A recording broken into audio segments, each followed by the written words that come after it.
नमस्कार, मी मंदाकिनी गुरव. मी आपल्या सर्वांचं आवडतं यूट्यूब चॅनल ज्योत इंडियामध्ये तुम्हा सर्वांचं स्वागत करते. श्री स्वामी समर्थ. जय जय स्वामी समर्थ. श्री स्वामी समर्थ.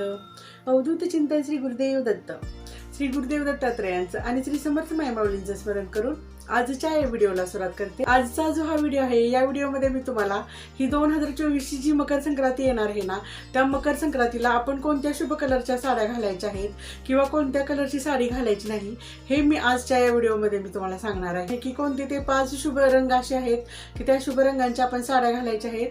त्याचबरोबर कोणत्या कलरच्या आपण बांगड्या घालायच्या आहेत, त्याचबरोबर बांगड्या घालताना आपण कोणता नियम पाळायचा आहे, हेही आजच्या या व्हिडिओमध्ये मी तुम्हाला सांगणार आहे. प्रत्येकच सुहासिनी महिला या मकर संक्रांतीच्या सणावेळी 16 शृंगार करून पूजा अर्चा करत असते.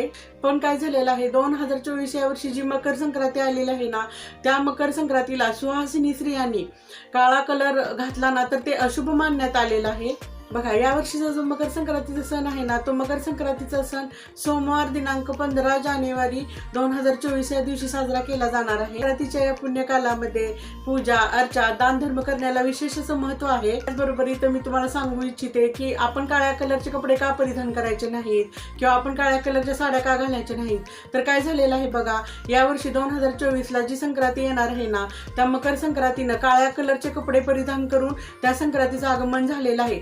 पूर्वीपासूनच असं सांगण्यात आलेलं आहे की संक्रांतीनं जो कलर परिधान केलेला असतोय किंवा मकर संक्रांतीनं ज्या कलरची साडी घातलेली असते किंवा मकर संक्रांतीनं ज्या कलरचे कपडे घातलेले असतात, त्या कलरचे कपडे सुहासिनी स्त्रियांनी घालायचे नसते. 2024 जी ही मकर संक्रांती येणार आहे ना, त्या मकर संक्रांतीचा सण साजरा करताना कोणत्याही सुहासिनी स्त्रियांनी काळा कलर परिधान करायचा नाही. ना ड्रेस काळा कलरचा घालायचा आहे, ना काळ्या कलरची साडी घालायची आहे. मी तुम्हाला असे काही 5 कलर सांगणार आहे. त्या 5 कलर मध्ये कोणत्याही कलरची जर तुम्ही साडी परिधान केली ना, तर त्याचं जे शुभ फळ आहे ना, ते शुभ फळ आपल्याला खूप सकारात्मक मिळणार आहे. संक्रांतीच्या कालावधीमध्ये जी काही आपली पूजा अर्चा आपण करणार आहे, ती पूजा अर्चा आपली सफल होणार आहे. चला तर मग बघूया ते 5 कलर कोणते आहेत ते. सर्वात पहिला मी कलर तुम्हाला सांगेन, तो कलर म्हणजे हिरवा. बघा, आपल्या हिंदू धर्म संस्कृतीमध्ये हिरव्या कलरला अनन्यसाधारण असं महत्व आहे. कोणत्याही देवीची ओटी भरायची असू द्या किंवा नववधूला जी पहिली आपण साडी घेतो ना, ती पण हिरव्याच कलरची असते. नववधूला जो आपण चुडा भरतो तोही हिरव्याच कलरचा असतोय. जो सृष्टीचा किंवा निसर्गाचा जो कलर आहे तोही हिरवाचा आहे. म्हणून हिरवा रंग हा भरभराटीचं प्रतीक मानलेला आहे. त्याचबरोबर त्याला शांततेचा रंगही मानण्यात आलेला आहे. दुसरा जो रंग आहे ना, तो दुसरा रंग आहे लाल रंग.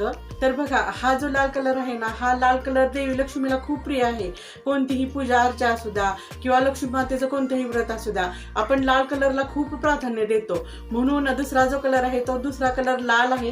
कारण हा जो लाल कलर आहे ना, हा कलर वैभव प्राप्तीसाठी, लक्ष्मी प्राप्तीसाठी, भरभराटीसाठी हा लाल कलर शुभ मानण्यात आलेला आहे. त्याचबरोबर कुंकवाचा कलर ही लाल आहे. त्याचबरोबर सौभाग्याचा कलर ही लाल मानण्यात आलेला आहे. तिसरा जो रंग आहे तो तिसरा रंग आहे गुलाबी रंग. हा रंग जो आहे ना, सकारात्मकतेचा रंग, भरभराटीचा रंग म्हणून या रंगाकडे बघितलं जातं. चौथा जो रंग आहे ना, तो चौथा रंग आहे केशरी रंग. हा रंग प्रसन्नतेचा रंग आणि शुभ रंग म्हणून या रंगाला ओळखलं जातं. आपल्या संस्कृतीमध्ये पूर्वीपासूनच कोणतेही धार्मिक कार्य असू द्या किंवा मंगल कार्य असू द्या, या रंगाचा आवर्जून वापर केला जातो. 5वा जो रंग आहे तो 5वा रंग आहे पिवळा रंग. आपल्या संस्कृतीमध्ये कुंकवाप्रमाणेच हळदीलाही खूप महत्व आहे. हळदीचा रंग हा सकारात्मकतेचा रंग आहे. हळदीचा रंग हा भरभराटीचा रंग आहे. म्हणून पिवळ्या कलरला खूप अनन्यसाधारण महत्व आहे. त्याचे हे जे मी काही तुम्हाला कलर सांगितलेले आहेत ना, या कलर पैकी कोणत्याही कलरची जर का तुम्ही मकर संक्रांतीच्या वेळी साडी घातली ना, तर आपल्या घरामधील जी सकारात्मकता आहे टिकून राहणार आहे. त्याचबरोबर आपल्या घरामध्ये भरभराटी येणार आहे. कसं असतंय बघा, एरवी आपण कोणत्या कलरचे कपडे घालतो किंवा काय घालतो ह्याला जास्त महत्व नाही. आपल्या संस्कृतीमध्ये कोणतेही शुभ कार्य असू द्या, कोणतेही पूजेचं कार्य असू द्या, कोणताही हळदी कुंकवाचा कार्यक्रम असू द्या, त्यावेळी आपल्या संस्कृतीमध्ये आपण कोणत्या कलरचे कपडे घालतो ह्याला खूप असं अनन्यसाधारण महत्व आहे. इथं तुम्हाला सांगू इच्छिते, प्रत्येक वर्षी जरी आपण मकर संक्रांतीला काळ्या साड्या परिधान करत असू ना, या वर्षी आपल्याला काळ्या साड्या परिधान करायच्या नाही. या वर्षी मकर संक्रांतीच्या पूजेच्या वेळी मी जे काही तुम्हाला 5 कलर सांगितलेले आहेत ना, 5 कलर पैकी तुम्ही कोणत्याही कलरची जर साडी घातली ना, तर ते खूप शुभ फल देणारे ठरणार आहे. चुकूनही काळ्या रंगाचा वापर आपल्याला करायचा नाही. काळ्या रंगाचा वापर आपल्याला टाळायचा आहे. त्याचबरोबर मकर संक्रांतीच्या या सणाला बांगड्यांचंही खूप महत्व आहे.